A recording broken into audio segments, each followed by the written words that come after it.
system to rate how good TV shows were, but more importantly, to the people in TV, how good the advertising is that goes in between the shows. The running joke for a long time in video production is we make TV shows to give something to fill the space between commercials, because what they care about is the commercials. That's where you make your bread and butter.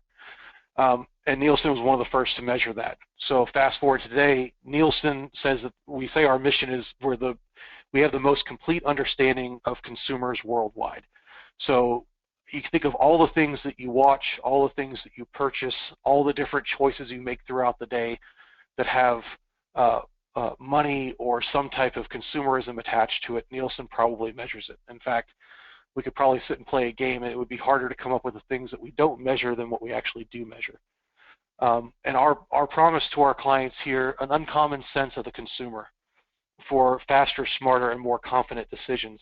So if you think about it from a business standpoint, if you were a company and let's say you're selling widgets and you want your widgets to help a greater part of the population or target a specific demographic, you know, there's a particular way that you're going to craft a message to get to that consumer to make them either be brand loyalists, continue buying your product, what we call brand flippers that come from your competitor over to you because there's some advantage to your product, or you're just trying to instill the benefit of it and continued service for that particular product or the new version of the product or whatever the case may be. So, and this is not all nefarious. Sometimes people think of advertising as being purely nefarious. I like to think of it as, you know, targeted advertising is hopefully delivering a message to help you make better purchase decisions, right? You have a finite amount of money.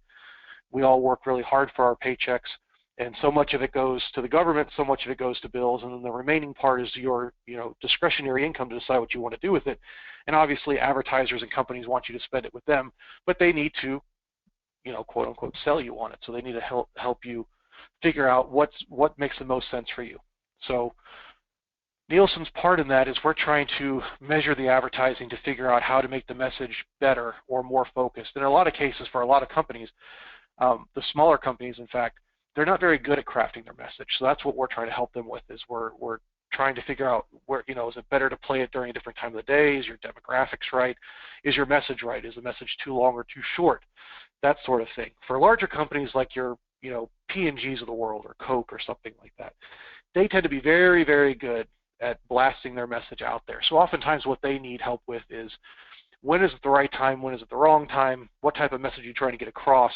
And if you're selling a whole bunch of products and you're trying to test the strength of your brand against somebody else to either maintain market share or to increase market share, then somebody like Coke doesn't really worry about market share. Their next closest competitor is Pepsi, and they own about 2/3 of the market compared to Pepsi, and Dr. Pepper probably the remainder. So it's not so much a market share grab as it is trying to keep their customers happy, right? So advertising serves a lot of different purposes. And our hope is there with our clients that we're improving performance across the board.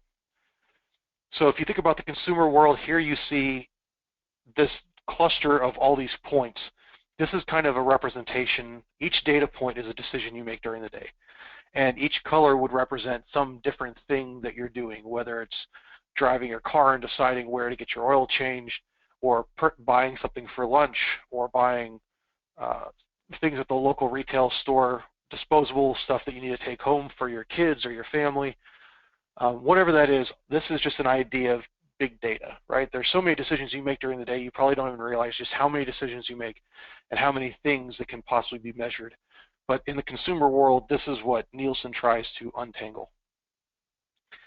So from data to information, when you're trying to simplify the complex, when you take that big thing and stretch it out, and if you watch some of these videos, you saw some of the very similar stuff in our videos, but at the center would be the consumer, and around the outside are kind of the general categories: listen, play, watch, buy, read, and communicate. These are kind of the things that encompass what you do in your daily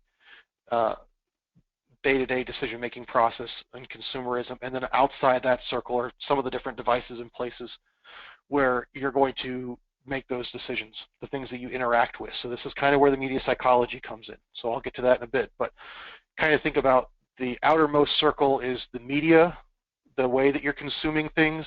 The inner circle are kind of the things that you're needing to consume them for, the information grab that you're looking for, and then of course you're at the center of all of it.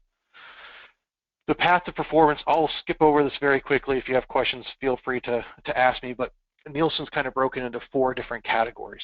So you have consumerization on the end. This is organizing around consumers and building proprietary understanding. This is just kind of the overall, how does the consumer fall into these things. Innovation in the product lifestyle, this is the earliest part where somebody's come up with some crazy new flavor of potato chip or some new uh, flavor of drink, and they want to test it. They want to see, would this even work if we really brought this to market? So that's kind of your initial concept stage. Marketing effectiveness, that's how well, like we were just talking about, this is kind of the crux of advertising research and market research in general, is how well is my marketing message doing in the market itself? And then the end part of the cycle, of course, is sales effectiveness, which is, okay, my message is out there in the world. How well can I measure the results? If I put product A in the market and I run advertisement B, how does product A do? Can I see a sales lift? Does it decline? Does it shift markets or something like that?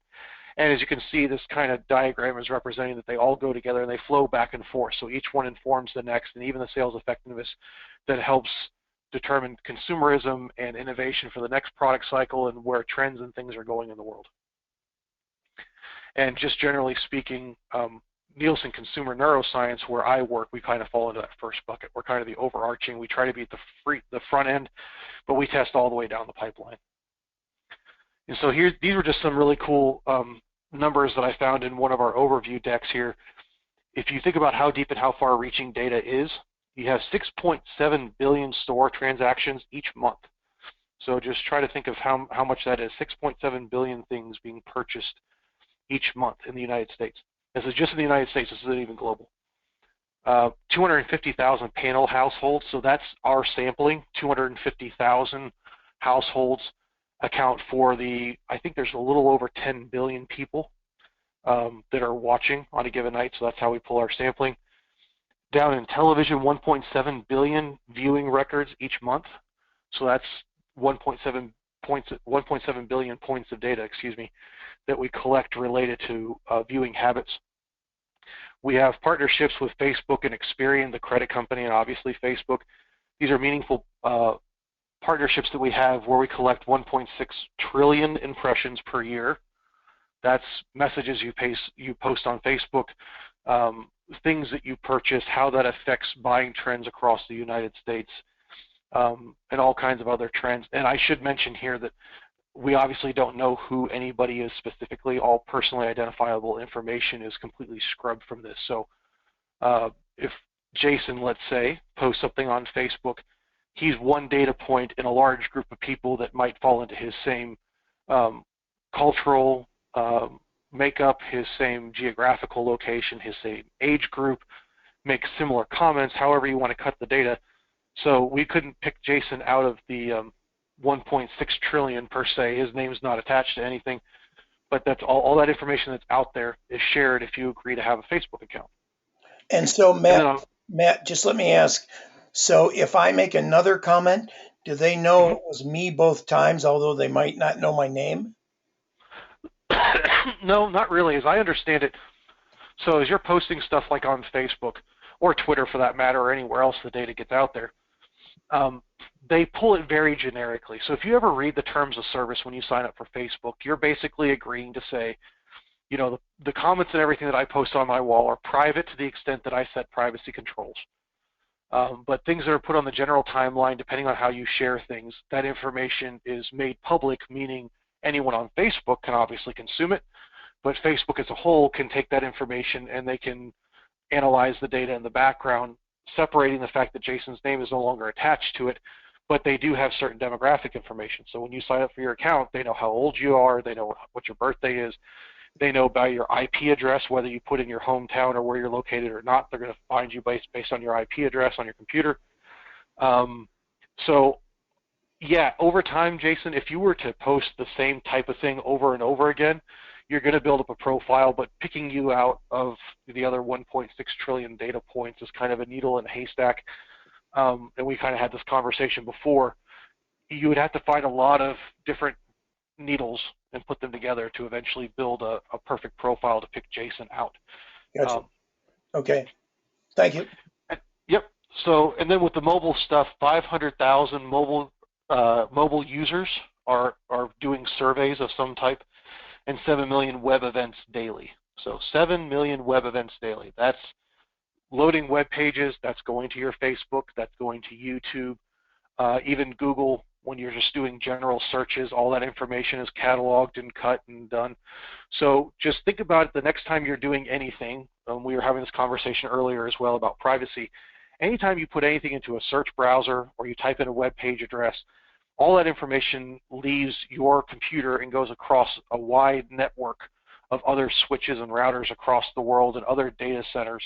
And along the way, companies like Google and Apple and Facebook and Twitter and everybody else is capturing that data in some form or fashion and using it to create analytics, whether it's to serve you ads better or it's to give you a better experience based on your search results so Google can process your requests faster and give you better, more accurate results.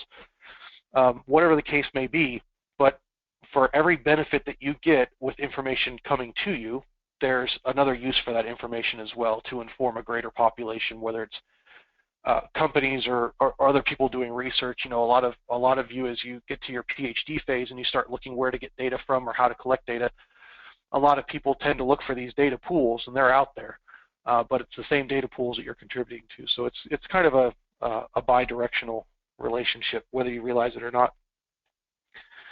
So that's kind of Neilsen in a very big bucket, and there's a lot more we could talk about on specific avenues, but I want to talk a little bit about the brains behind better brands. So this is Neilsen Consumer Neuroscience, where I work, and this is where we're applying neurological research to market advertising, market research, messaging. So something a lot of people, this is kind of the old way of thinking. Decision making is not always rational. It's for a long time it was the belief held that decision making was very logical, very rational, very straightforward. But the reality that neuroscience has shown us is the modern model is much more jumbled than that. And it's not logical, it's not intuitive, and in fact, it's very, very emotionally driven. And the important part here is you've heard the term non-conscious, and I want to make sure that I point out that we're not talking about non-conscious. In psychology, when you talk about non-conscious, you're talking about that part of your brain that's doing things that you're not aware of at a conscious level. With EEG research, what you're doing is you're measuring the pre-conscious.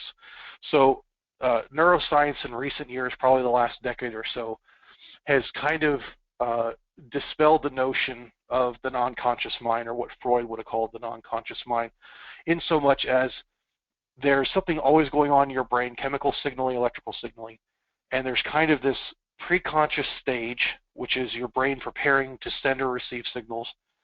The conscious stage, what we consider our reality per se, I'm doing air quotes, and then there's the latent conscious stage where you are very aware of it. So when we're having this conversation and you're hearing me and you're processing what I'm saying, that's the latent conscious stage.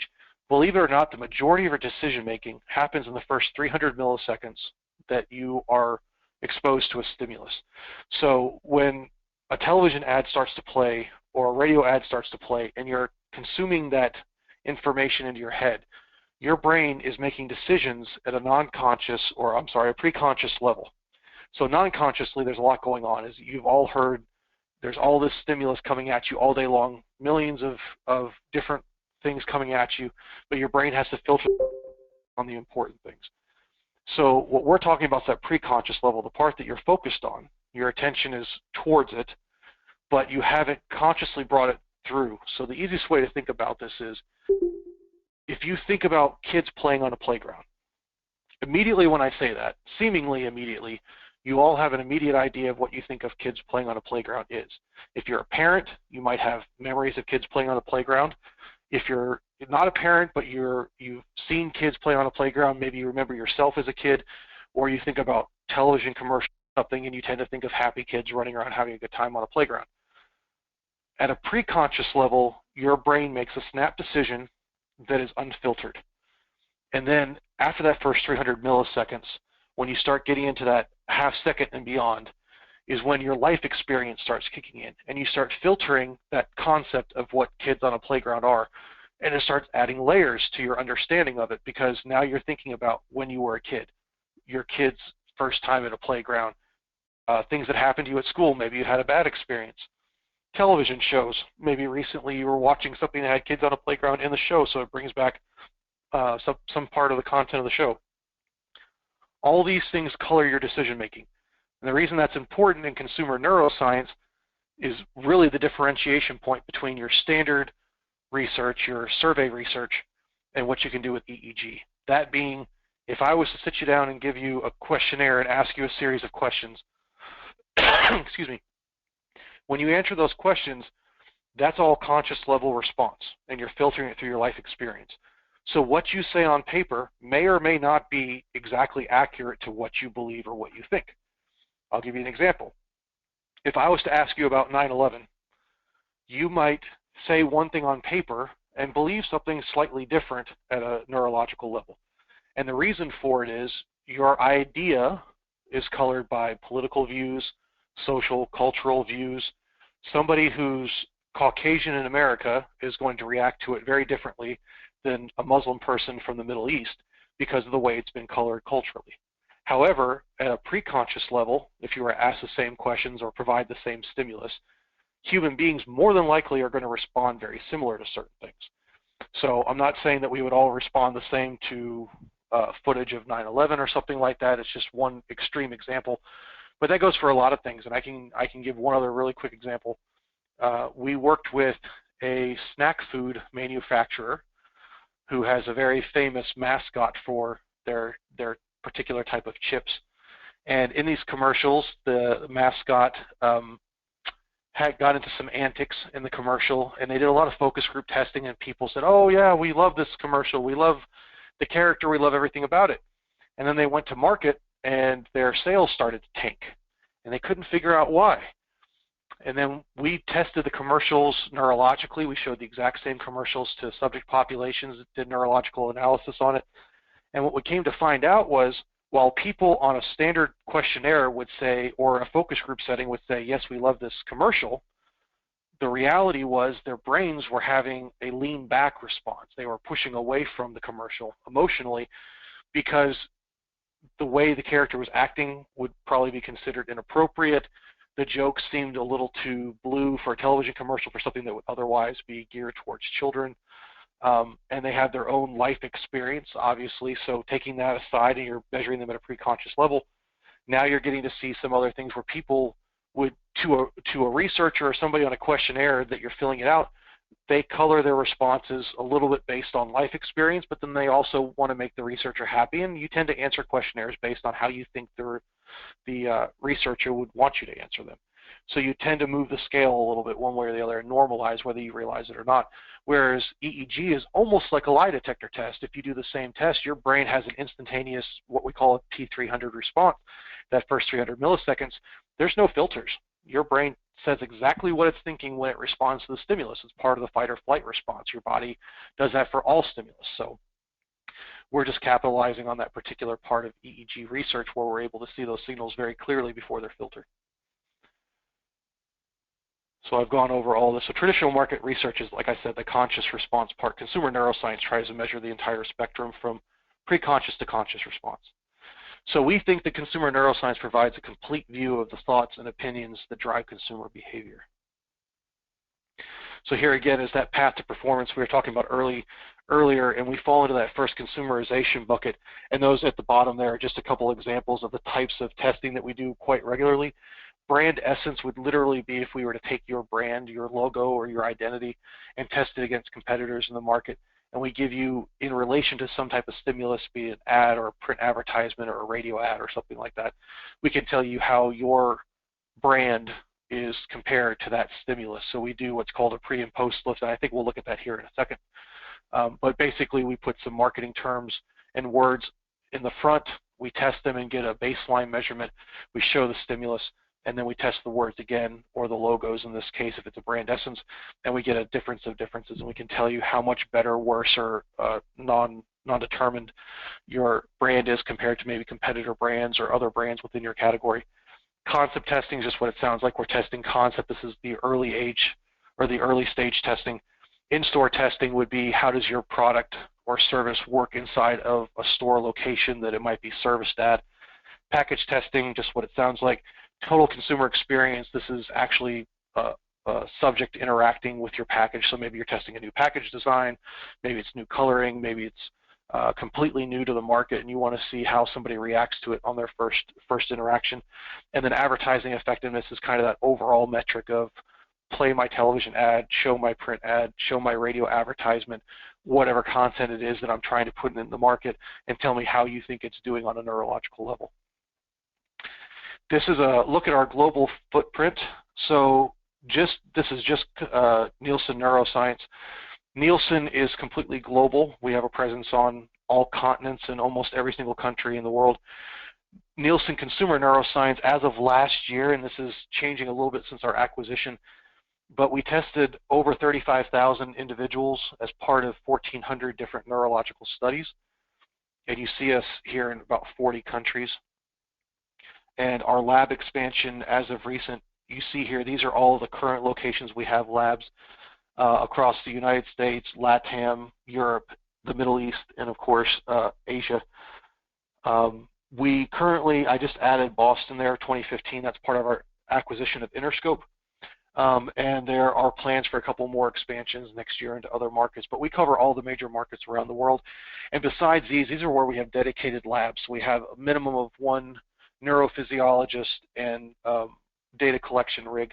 Most of our larger labs have a minimum of 4 rigs per location.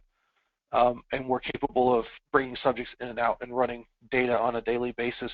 In addition to this, we have what we call remote studies, where we can go anywhere in the world and set up in a hotel and bring subjects in. So we've done studies, not shown on here, but we've done studies in outer China, we've done them in Poland, we've done them in Switzerland and Denmark, we've done them all over the Middle East and Saudi Arabia. Africa has been pretty good to us in the last year or so, and then Australia and other places. So where we don't necessarily have a dedicated facility, we have the capabilities that if a client says, hey, we're making a push, and this is very common right now, we're pushing into India, we're pushing into South Africa or Northern Africa in these expanding markets, can we do a study in this place? Well, as long as the government will let us in and we can set up and we follow all the rules, then absolutely we can run a study. Just a little bit about our DNA. Our team is made up of over 15 PhDs or medical doctor level neuroscientists from all different parts of the neurological research community. Collectively, we share over 250 years of experience and 500 plus peer-reviewed journal articles and publications. And then in addition, those are our day-to-day scientists. We also have an external science advisory board that's rotating. Always has a minimum of 10 renowned neuroscientists, and they change in and out based on their responsibilities. But we also like to try to keep it fresh. We don't want to have a stale outside advisory board. And they consult us on our designs and our best practices, whether it's with our neuroscience testing or our technology. And then we, in return for their time, we help provide lab research funding as part of Neilsen. So to say thank you, we try to give them money, but the money doesn't go to them directly. It goes to whichever research institution they're a part of. A great example, I think some of you may or may not have heard of this. I think, Anita, you probably have, but the rest, last year at summer session, I was able to do a tour for everybody in Chicago, and I'm sorry I wasn't there this year, but we will do it next year at our Chicago lab, and we showed off our Fourier 1 headset, which is a dry wireless EEG headset, and it gave everybody a chance to see what the headset was like. Well, we have one of our science advisory members is based in Germany, and in exchange for him being on the board for a couple of years, he was one of the first to get to use our dry wireless EEG headset, and I believe he's in Hamburg. But an interesting thing in Germany is there's a significant elderly population with dementia or early onset Alzheimer's, and it's hard to test them for it because parts of Germany are very, very rural and very difficult for them to get into hospitals where they could otherwise do EEG testing. So being able to have this Fourier 1 EEG dry wireless headset that's very portable, he was able to take his research out to the field and do these assessments on these elderly populations out in rural Germany, where otherwise you couldn't have done it, because to lug out medical grade EEG setups like they would use in the hospital to do proper data collection without all the controlled environment to get rid of electrical noise would be very, very difficult. So it's just one example of something that we do, and we try to, as much as possible, give back. We do a lot with the Ad Council, which helps Special Olympics and other special interest groups that don't pay for advertising and they don't pay for their research. It's all done pro bono. And where possible, we try to give back to the research community as a whole and to medical research in other places, either financially or directly with lab assistance. I mentioned before EEG, so that's electroencephalography. So that's it looks like a swim cap you've probably seen you put on with sensors. We use a 32 sensor array that's plugged into an amplifier that picks up the electrical impulses from your brain. We're not reading your thoughts. It's purely electrical data, so ones and zeros and electrical raises and falls of electrical current. But based on that, we can tell what parts of your brain is activating at different times during stimulus presentation. So we can take a look at that and then compare it to our analysis process, and we can compare it and tell you how effective something is. And along with that, to help with it, we use eye tracking. Not shown on here, but since our acquisition of Interscope, we're also doing stuff with facial action coding, which is looking at the emotional response of your face. Galvanic skin response, which is, you might have seen at hospitals when they take your pulse, they put the blood ox pulsometer on your finger. They can also measure galvanic skin response, which is the conductance in your skin. So let's say you watch a horror film and you get frightened. The EEG can pick up the moment at which you're scared. Your heart rate will pick up. You can measure heart rate. Galvanic skin response is actually when your body starts to sweat, like microperspiration, or your muscles, like in your finger contents. Eye tracking, of course, is tracking your eyes to see where you're looking on the screen or looking at a stimulus. You combine all that together and you can get a very rich data set of what's going on when somebody's watching some stimulus of some kind. And then these are our neurometrics. So the ones in light blue are our primary metrics. It's memory activation, emotional engagement, and attention. Those are the three primary scores you get for any one of our tests. Then from those you can get the derived metrics, which are novelty, action, intent, and comprehension. All these together can kind of tell a client different things about their advertisement or their marketing message that they want to know. And then when you put them all together, you can get an overall neurological effectiveness score. So that's just kind of on a scale of 1 to 10, adjusted for the markets, and we have a normative database that we've been collecting over the last 8 years. We can tell you how your score is in comparison to other people in your category.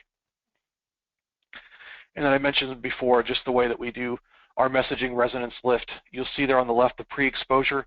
That's where we show you a series of words or logos. You're given a task where you're told to press a button when you see a green ball flash on the screen. That's just to keep the subject's attention. What's really actually going on is what's happening preconsciously is when those words or those images flash up on the screen, you're having that P300 response I was talking about. So we measure a baseline. We show this to you before you see any stimulus, and we're very careful with our studies not to prime you. We're not telling you what you're coming in for. You're screened beforehand from our recruiters to make sure that you qualify for the study, but they're careful not to tell you that you're coming in to look at soft drinks or food or car advertisement or whatever. We just make sure that you fall within the category. You come in, the first thing that you would see is a series of directions, and then you'll do this pre-exposure series of words. You're asked to press a button when you see a red letter or you see a ball on the screen. Then you're exposed to the stimulus a couple times, and then you see the same group of words or logos afterwards, and that's where you get the differences. So once you see the stimulus, you're excuse me, your priming to those words or logos has now changed, because now you have an association based on what you just saw, and the measurements will go up and down, and they subtract the post from the pre, and you get a score. So hitting the mark, comprehensive validation of neurometrics. This is very important in market research, or any research for that matter. You'll hear about this a lot. If I test your stuff and I give you a score, how can I tell you for certainty that that's a legitimate score? That if I ran the study again, why is it if I give you an 8 this time, next time, why would it not be a 6 or a 10 or something else? So we do quite a bit of what we call test-retest validation, where we constantly go back and we check our metrics and our algorithms to make sure that they're accurate. And in this most recent study, we did a validation against 100 different ads from 28 different brands in 19 categories and 5 different companies, and we had a predictive correlation of 0.7. So typically, plus or minus 1.5 to 2 is considered good. 0.7 is terrific. Anything less than that, if somebody claims a reliability less than about 0.5, it's kind of unheard of. There's always going to be some amount of variation just because of differences in the population that you can't control, or subject populations for that matter. No matter how closely you recruit subjects, there's going to be some validation differences. So that's a very, very strong correlation. So why media psychology? This is the last thing, and then we'll spend the last 15 or 20 minutes or so talking about this, and I'll love to hear what you guys have to say or what questions you have. So you've heard all this stuff about Neilsen and consumer neuroscience, and the last thing that Jason challenged me with is, so why media psychology? What does it mean when we're talking about Neilsen and consumer measurements of neurological research and everything?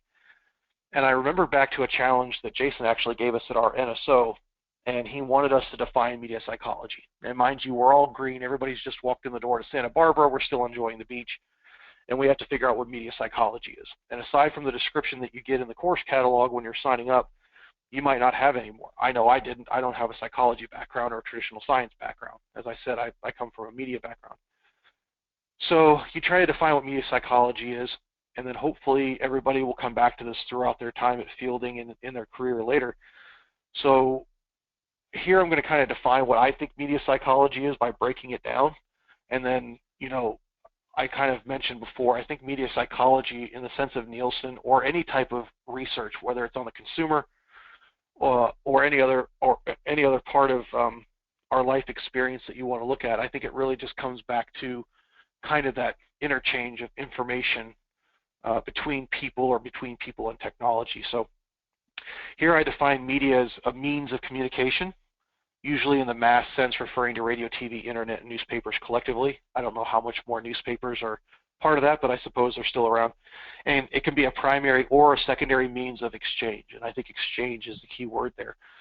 For psychology, I think it's a scientific study of the human mind and its functions, especially those affecting behavior in a given context. So definitely behavior is always a buzzword with psychology, but behavior in a given context I think is important. And then to me, media psychology is the scientific study of what happens when people experience, observe, interact with, consume, create, and share information by way of technology or platform. And I kind of created this very simple infographic at the bottom. You have people, and then you have the technology and information on the right, and it's kind of the constant exchange. And media psychology, I feel, sits right where those arrows are, and that's what Fielding's trying to get at with its program, is to show you how better to take the psychology on one hand and the technology understanding on the other hand, and understand that exchange between the two for a given situation. And I really think that's where media psychology, at least for me, fits. I think my understanding is trying to have being grounded in science and what I know as psychology and neuroscience, but also understanding the technology and the media side of it and the content creation part of it, and putting those two together and understanding how one affects the other in that constant cycle. So I think that's where it applies to work and to school. And I'll stop there, and we can field some questions and have a discussion, Jason. Great. That was fabulous. I'm just going to throw it open to anybody who wants to ask Matt anything you'd care to.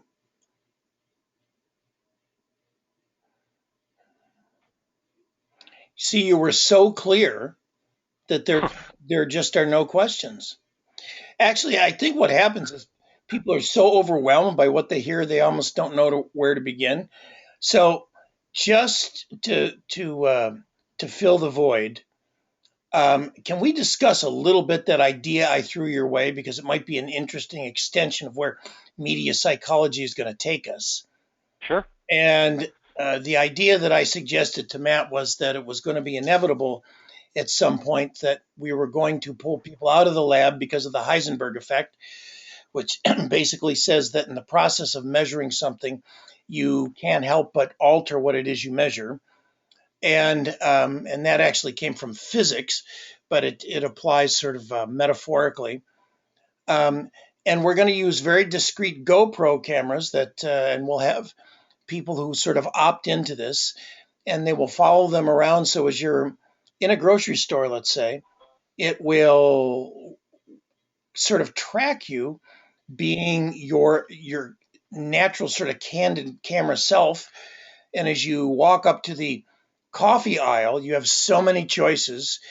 It will be able to record and through sophisticated software discern, make meaning out of why you paused here, why you eventually bought that thing right there. And it will happen very much in the context of just sort of you being you. What do you think? Is that going to happen at some point, Matt? Yeah, I think so, and I think we're already probably at that point without realizing it. As I told you in our conversation the other day, I think a lot of this stuff, um, when it hits mass media and they start reporting on it, everybody perks up and goes, "Oh, I don't want my privacy invaded that way." But when you really look back at the impetus of it, it's probably 3 or 4 years before that. An example I thought of earlier is, you're talking about walking around with discrete GoPro cameras. Well, we all have smartphones. The iPhone's been around for coming on 7 generations now, 8 generations if you include the S steps every year. And they all have cameras and video recorders in them. And for those of you who are aware of it on Twitter, there's an extension now, something called Periscope, where people can basically live stream anything through their Twitter feed. And it happens all the time now. The first time I heard about it was during the Mayweather fight several months ago. And you think, how much money are people paying to sit in those seats to have that experience? And now people are just streaming it through their smartphone. And there was dozens upon dozens of Periscope feeds out there. Well, they're not just watching the fight. There's people around them. So you're streaming other people's life experience as well without getting any, permission from them. And most people, whether they're aware of it or not, you're holding a phone up. So at some point you would think it would click with people and they would go, I wonder what they're doing. Are they just video recording it, or are they streaming it to the world or taking photos? But we don't think anything of it because everybody has a smartphone now. Right. And to some extent, I think that this kind of started with the first generation of the Google Glass, where people thought it was cool when you read about it online, as long as nobody's wearing the Google Glass around you. And then you start hearing all the news stories shortly after they hit the market of people, getting slugged in the face for looking at them with GoPro or with the Google Glass on, and all these private businesses excluding people and saying you can't wear them in my establishment. I don't want you taking pictures or taking video or anything like that. So it's interesting. We're all cool with technology and all these great things until it happens to us, or we are confronted with somebody with Google Glass on or Periscope, and then you think about your privacy. Yet every day we sign up for new technology and download apps to our phone and constantly click yes to the terms of service. And nobody ever thinks about the terms of service, let alone actually reads them, because they're pages and pages of legalese. But I find there was something very disturbing that was online a week or two ago. I could probably find it, but someone went through all the different terms of service of all the most important applications and web services that we all use unknowingly, things like Netflix and Twitter and Facebook, and took out the scariest lines that we don't read. And you think about it, we've all clicked yes to that terms of service, yet these are things that we've, personal rights and things that we've given up with our privacy that we don't even think anything of, that it would freak you out until you realize who it is you're giving it to. And then you step back and go, well, I kind of guess I always assumed that they have my best interest at heart. But do they really? They're money-making profit machines, so do they really have your best interest at heart? So how much are you willing to trade your privacy for some level of comfort or ease or entertainment? Gotcha. And by the way, I just wanted to mention you were talking about the initial preconscious reaction to a stimulus. Fascinating studies going on right now that are looking at ethical decision making. So they throw somebody into a machine and to monitor your brain, and they give them an ethical dilemma. You see a friend steal a loaf of bread.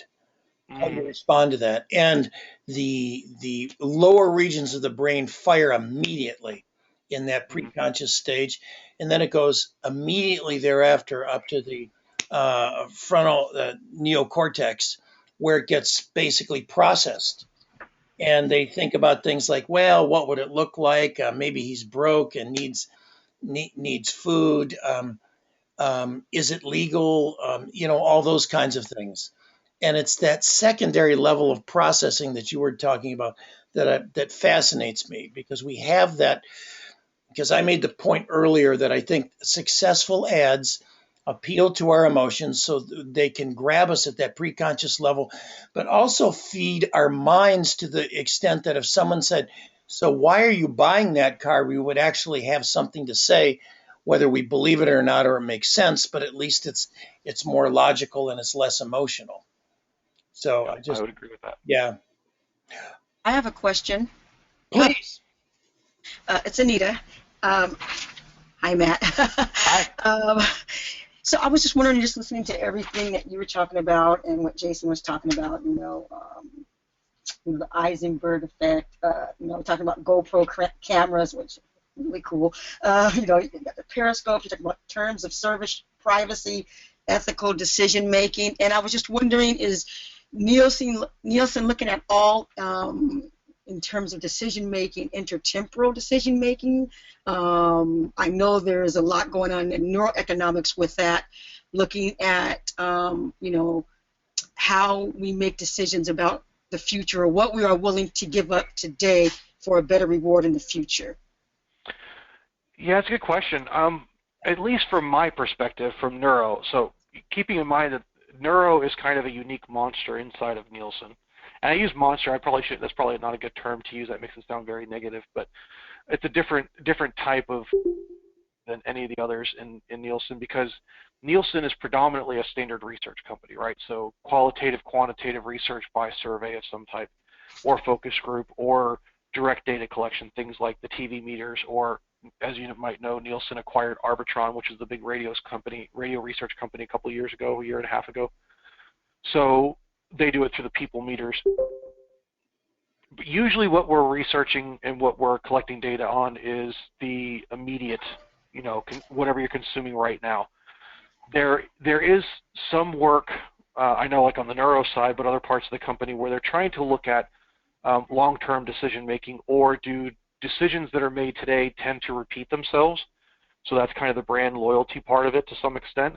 But long-term decision making, I know there's a lot of research going on, but I don't know if that necessarily applies to what Nielsen's doing. On the neuro side, we definitely like to look at that type of thing, but we're very quick to say that it's not predictive in the sense of we're not reading your mind, and we definitely can't tell you if you are definitely going to decide to buy a product or something, right? So that kind of is the flip side of the pre-conscious versus conscious processing, at least on the neurological side.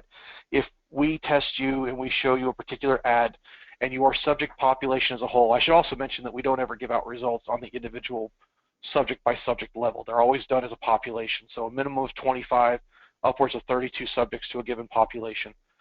You all fall into a similar demographic or whatever the particular criteria is for that study, and then the results are averaged over that population. So we'll use Anita as an example. Let's say Anita, Jason, and the rest of us on the call are all part of a common subject population. And we do a study on a particular car advertisement. And let's say that car advertisement, on a scale of 1 to 10, its overall effectiveness is a 9, and its emotional engagement is a 9, and some of the derived metrics, the secondary level metrics, are all very high. Then what we would tell the client is, there's a high likelihood that your ad is going to be effective. To what percent of the population, we can't necessarily tell you. After the ad's been in market for a while and we look at your sales numbers, we can do some correlative stuff, but remember, correlation is not necessarily causation. So we can look at how they come together, and we can say, yeah, we think that ad played a part in the purchase decision. However, you cannot definitively say that because you saw that ad, or because Anita, as part of subject population A, saw it and it scored very high, that Anita is going to immediately run out and buy that car, right? So it might very well be that at a pre-conscious level, you are very emotionally engaged and affected by that commercial. But if we were to give you a standard survey afterwards and ask you your preferences, you might completely pan it and say, nah, it's mediocre, whatever. And it could be that, for all we know, you've owned 5 cars in your life, and 4 of them you've totaled because of that manufacturer, and you blame that manufacturer for it, right? Or you always seem to date people that drive those cars, or whatever the case is. There might be some reason why you're not fond of that brand, and no matter how much you at a neurological level might appeal to it, doesn't mean that at a conscious level, when you filter it through life experience, it's always going to be the same way. So it works both directions. And long-term purchase intent or long-term intent is a terrific area to research, but I'm a firm believer that it's not something that you're going to get to, because I think it's kind of that nature versus nurture question, right? Being predictive of the future is heavily dependent on the present and social trends and a lot of other things that you consciously process through your life, and they change so often and so fast in so many ways that anything that you can predict out is very unlikely to be accurate. It's kind of like, you know, throwing light from a flashlight. When you're very, very close to the flashlight, the light's concentrated, and if you think of that as the now, if you go to the end of the beam of light, it's scattered in all directions very far out, so it'd be very hard to predict it. And if you move the flashlight just a tiny millimeter at this end, the far end is going to have a significant change. So I think some of those predictive things are a great idea to research, but I don't know how legitimate they'll be in the long term. Right, within the context of what Neilsen is trying to accomplish in their neural division. I know one of the things that I looked at early on was I'm really into research on decision making, because it seems like everything is tied to decisions we make. And one of the things I happen to notice in a lot of the research on decision making is that you know, we are limited, and that when we make a decision, it doesn't matter if it's a good or bad decision, positive, negative, whether it makes you happy or sad, but it basically takes a lot out of you, and it taxes your executive system. So you're limited to make the next decision. You know, your cognitive functions have been taxed, and so there's a certain amount of time where you have to fill the tank back up again. So Yep. your next decision, you're not going to have as much of your cognitive system or your executive system to pull on to make that decision. And so, you know, but I hadn't thought about that in terms of what you were saying about the pre-conscious. So I just find that very interesting that you're saying pre-conscious instead of unconscious and making that distinction, and I think that's very valuable. Yeah, it's very different. And to that point, obviously you're probably very familiar with Kahneman. If you know Gary, that's the Yes. first book he had everybody read. So Kahneman was the precursor to all neuroeconomics. It's what he won his Nobel Prize in. And I think Kahneman's one of the best things that you can read about the choice decision-making stuff, and I think he would be one of the first to tell you too. Like you said, it's very stressful in the executive system, but part of that too is humans are very good at error correcting. People don't always concentrate on it. We think about the decision-making process, but we're very good at error correcting. So we make a lot of really bad decisions all the time, and some of them we do, you know, non-consciously, and we error correct very quickly for it. And people don't always consider that. We just think about the choice itself and what the ramifications were. Well, a lot of times the choice that we see at the conscious level, I think, is comes after several error correction cycles, either non-consciously or just thinking it through. Like we all, you know, we're writing or whatever we're doing, we make a lot of choices and change our mind a lot of times before it actually comes out to a conscious level, and we still might make decisions incorrectly. So it's a really interesting area to look into for sure.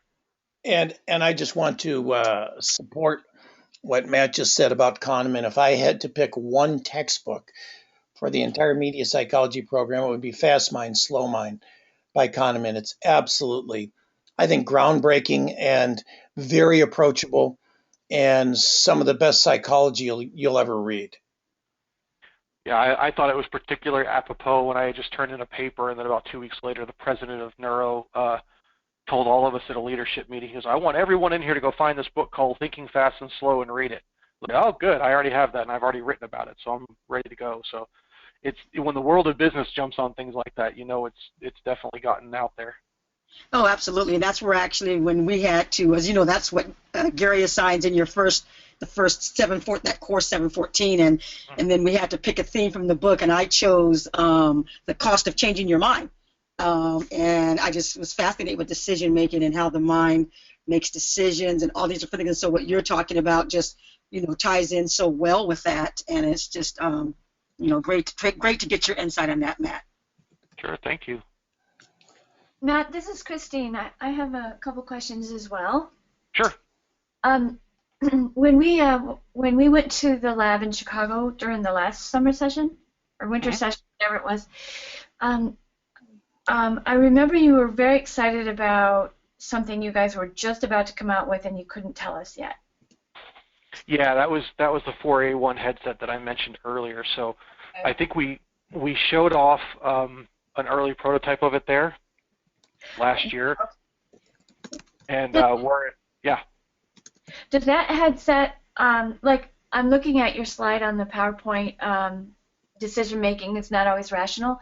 And when you were speaking, you talked about how we approach these things with our own filters and biases, of course. And I was wondering if how deep the headset can provide information. Like, are you doing any work with people's particular filters or past experiences, and how, like, maybe this set of people who have previously driven a certain automobile brand or been in an accident, how they perceive something, compared to just a random sampling? That's a good question. So, to some extent, you can only filter people so far, right? So when we pick demographics of people for a study, we try to keep them as general population as possible, because obviously then it applies to the greatest number of people. You can, and we have on many occasions, gotten very, very specific minutia about clients. For example, if you were testing baby diapers, sometimes you only want mothers with children that are no more than 9 weeks old and are girls, and whatever. You just keep cutting it until you get down to a very specific population of people that buy that product. It makes it very difficult for the recruit, especially if you're only recruiting in one lab, like Cincinnati, Ohio, or San Francisco or something, to find that many mothers with that specific type of child. So you could do it to your more specific point about filtering it based on life experiences. There are some concerns there where you just can't ask people those type of questions for any type of research study for privacy reasons or HIPAA concerns. We couldn't. First of all, if people had traumatic brain injury or something like that, we obviously couldn't run them in a study anyway. There are some things that we can filter against there. But I think what you're getting at, it would be nice to be able to do some of those type of studies, but generally speaking, you have to stay in the realm of the present, and you have to make a bit of an assumption on the type of person that an average consumer is, and then you peel away the layers a little bit and pick more specifics about a particular type of consumer that you're looking at. And while it would be nice, definitely, we'd like to do that to some extent, but to some other extent, there's privacy issues involved there, so you can't really dig into some of that information without getting a little bit too private, and people wouldn't want to then come in for the studies. And as far as the depth of the analysis, I think the EEG headset works almost exactly the same as a wet headset, right? A wet headset being the one, the swim cap, where they have to put conductive gel at each one of the sensor locations, and it picks up a signal equally as well, if not better. But ultimately, if you've never seen, this goes to everybody, if you've never seen EEG, you have your brain, which is the muscle, and then you have there's a kind of a skin layer that goes over the top of that. And then you have the skull, and then you have your scalp and your hair. So the EEG goes past the hair and touches the scalp, either with a dry sensor or a wet sensor. But ultimately, if you think of the best way to describe it, is electrical signals in your brain are very specific, and they go from different regions of the brain depending on depth, and they go up towards the top. But when they get to the skull level, they kind of blossom out, sort of like a firework going off. So if you think of a firework going straight up, and then it explodes and it kind of mushroom clouds out, when it gets past the skull, your skull kind of acts like an amplifier, but it spreads the signal out. So EEG is very temporal, meaning it's very accurate in time, but it doesn't have great fidelity as far as location. So if I pick a sensor, one of those 32 sensors on your head, one of the reasons there's so many sensors in the cluster is a given sensor is going to pick up a signal, and based on the strength of that signal, we can tell you approximately where it's coming from in the brain, but it's kind of mushroom cloud out. And when I say mushroom cloud, I make it sound like it's a big area, but you're talking about, the signal might have been less than a millimeter in total amplitude, but when it hits your scalp, maybe it's 4 or 5 millimeters across. So that's a pretty wide variation where you're talking about electrical signaling. It's kind of blossomed. But if you pick up enough of those and you kind of triangulate it with other sensors, you're able to calculate pretty accurately where it's coming from in the brain. And over tens of thousands of studies over the last several decades, we're pretty confident when we say a signal's coming from this region and it's really coming from that region. Whereas something like fMRI is incredibly spatial. So if you do an fMRI study where they put your head in a scanner, they can tell you exactly within sub-millimeter accuracy where that signal came from in the brain. The problem is it's based on blood flow. So it takes anywhere from 3 to 5 seconds to pick up that signal. So it's very hard to tell what it was that you were watching on TV or whatever stimulus they were presenting to you, where it happened in relation to the spatial resolution. So the EEG can pick up a lot of really great information in time, and it's very accurate, but it's not super deep, like things coming from the amygdala, let's say, in the center of your brain. We have an idea when things are coming from the amygdala, but for EEG, the only way to verify that is you'd have to do the exact same study in fMRI and repeat the stimulus exactly the same with the same subject population. And that's incredibly costly. To run a single person in an fMRI scanner without the use of insurance, if you were just paying out of pocket, most hospitals will charge you somewhere in the neighborhood of $20,000 to $45,000 for a single scan. And that's one scan of your brain. And for, as you know, statistical validity, you need a minimum of 3 points of data. So it can cost north of $100,000 to scan a person 3 times, and then you have to have a base population. So you can understand why fMRI is very, very costly. And people like Paul Zak, when they run studies, it could take them a year to complete a complete study to come up with 20 or 30 people to find enough insurance companies and other forms of funding to be able to pay for the fMRI scans.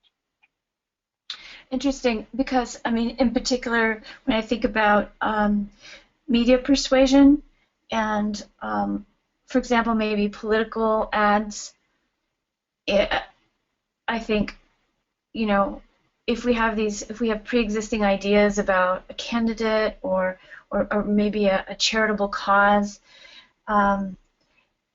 it seems like it's, you know, sometime in the future maybe your company or a similar company could help collect, provide neurological or data, like an ad, but it's where, I mean, to let people know what is effective at changing minds, you know, based on what they used to think.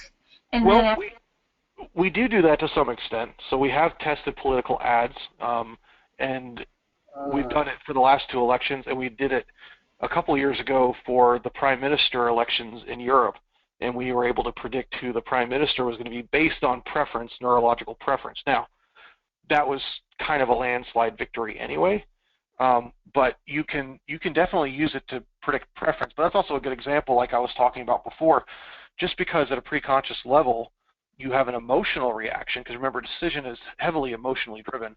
Because you have an emotional reaction and you know, preconsciously like a particular candidate, doesn't always mean at a conscious level that all those filters are going to still have you point to that person. So it's very effective for people that maybe are on the fence at being somewhat predictive of which way somebody might lean in an election, because we tend to make a decision. In fact, a lot of people don't realize this. This is good to know for political reasons, but you tend to make a decision about a candidate at an emotional level far before you make an intellectual decision. So oftentimes when you think that you're an independent and you're trying to decide between candidates, the reality is you've long since decided on a candidate. What you're trying to do is convince yourself not to vote for that person rather than to vote for them. You have an emotional attachment very early on to a candidate for one reason or another, and you're trying to convince yourself why not to. And oftentimes it's because of the political banter that you might move more towards the middle. None of us are truly independent. That's my opinion. I don't think any of us are independent. Some of us are just more willing to choose one side or the other, or a particular candidate or another up front, and fall in line that way, whereas others will call themselves independents, but the reality is they've long since made up their minds. And you can do neurological studies to that point, but however, since we don't report at a subject-by-subject level, because there's ethical reasons there too, obviously, over a subject population, it's difficult to do political research too, right? Because part of the screening process is you have to ask people, are you an independent? Because those are the people you have to test, and everybody likes to claim to be an independent whether they are or not. So, kind of a catch-22. Matt, it's 6:45, and I don't want to keep you. It was supposed to end at 6:30, but this is fascinating, and thank you very much.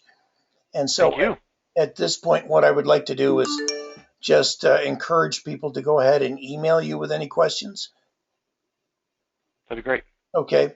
And I've recorded this, so I will stick this up on YouTube someplace and invite all of you and anybody who missed it to go ahead and listen to it. Sounds great. Okay. So everybody, thank you for coming. And Matt, thank you so much. It's, as always, it's fascinating. And I appreciate your spending some time with us. Thank you. Okay. Take care. Bye-bye.